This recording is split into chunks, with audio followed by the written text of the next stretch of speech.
tant que grande fan et pratiquante de la course à obstacles depuis 2014, je ne pouvais pas m'empêcher aujourd'hui de vous parler de ce sujet.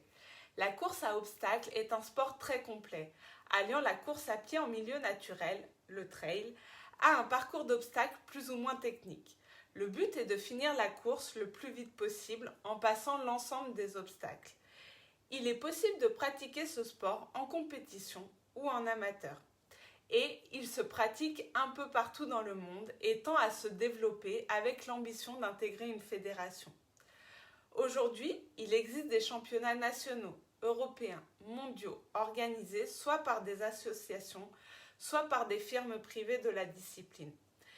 Les distances peuvent varier entre 5 km et plus de 50. Et les obstacles peuvent être du ramping, des obstacles de grippe, des portées, de l'équilibre, des lancers, du grimpé de corde. Bref, pour réussir en compétition, il faut être un athlète complet. Il existe deux types de courses à obstacles. Les courses à obstacles avec pénalité en cas d'échec aux obstacles, type Spartan Race. Ici, les participants ont généralement un seul essai à l'obstacle et s'ils échouent, doivent réaliser une pénalité. Avant, il s'agissait de 30 burpees. Aujourd'hui, ce sont des boucles de run autour d'un parcours, soit lesté, soit non. Le classement final se fait dans le sens des arrivées en fonction du temps passé sur le parcours. L'autre type de course à obstacles sont les courses à obstacles à bracelet, type OCR.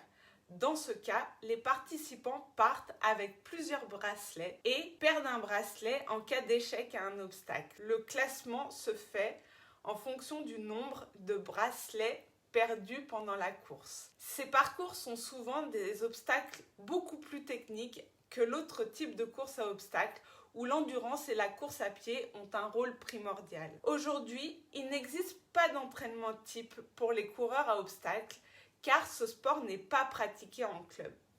Les participants qui souhaitent atteindre un haut niveau de performance prennent souvent un coach individuel et travaillent à la fois la technique de course à pied, l'endurance, la préparation physique générale ou les techniques d'obstacles.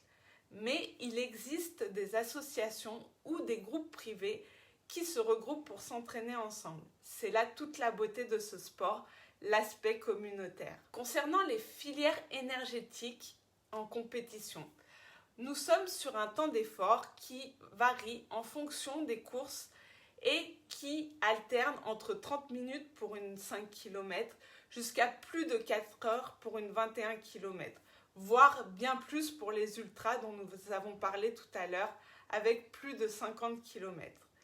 L'effort alterne entre temps de course et obstacles, mais là aussi rien de défini car chaque course est différente et peut présenter des temps de course plus ou moins longs ou des enchaînements d'obstacles plus ou moins exigeants entre lesquels il faut récupérer rapidement pour enchaîner sur les mêmes muscles. Au niveau des temps de pause, le but étant de finir la course le plus vite possible, il n'y a pas de pause sur le parcours. Le coureur gère son intensité et peut alterner en fonction du profil de la course entre marche et course, voire sprint, et peut prendre le temps qu'il souhaite pour aborder chaque obstacle. Certains obstacles demandent plus ou moins de temps, environ 5 secondes pour une palissade à plus de 5 minutes pour un porté par exemple. Au niveau du coup des filières énergétiques, on sollicitera donc l'ensemble des filières en fonction des moments de course et des profils, à savoir anaérobie alactique avec les fibres de type 2B pour les obstacles courts et intenses, type palissade, saut, grimpé de corde, slackline, lancer. On sollicitera ensuite la filière anaérobie lactique avec les fibres de type 2A pour les obstacles courts type passage de monkey bar. Certains obstacles peuvent être recommencés en cas d'échec et il faut donc récupérer rapidement pour pouvoir le recommencer, type le grimpé de corde. Enfin, la filière aérobie sera la principale filière utilisée, avec les fibres de type 1 pour la partie course à pied entre les obstacles ainsi que les obstacles de portée. Il n'existe aucune étude scientifique aujourd'hui sur ce sport, mais ma connaissance accrue de ce sport pour le pratiquer depuis près de 10 ans me permettra de vous parler des différents thèmes que nous pourrons aborder dans ce chapitre et vous donner toutes les recommandations possibles. À bientôt.